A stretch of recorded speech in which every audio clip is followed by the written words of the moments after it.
I talk about vulnerability also. You say that it's a psychological hallmark of trust.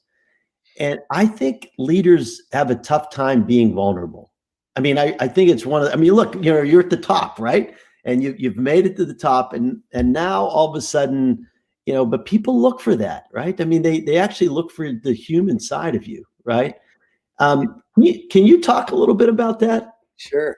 Well, I think many leaders think they're supposed to know all the answers and never make a mistake or anything. But if you'll think about the people that you really trust, they're not people who aren't transparent, who don't say, gosh, I'm struggling with this, or I made a mistake, we need to change it. You actually end up trusting those people a lot more than the ones who are not vulnerable.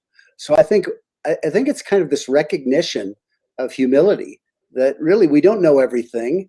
And the high trust leader is one who can be influenced. And that actually builds trust.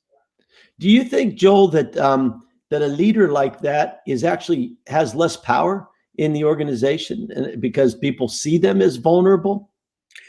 No, I think they actually have more power. I think at certain moments, when people are really forcing things through, they may feel like they have less power.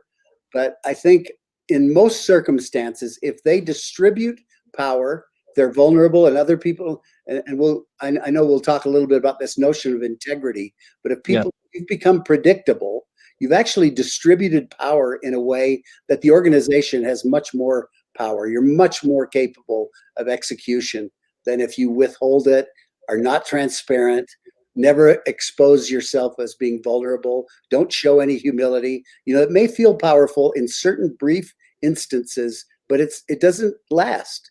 It's not durable.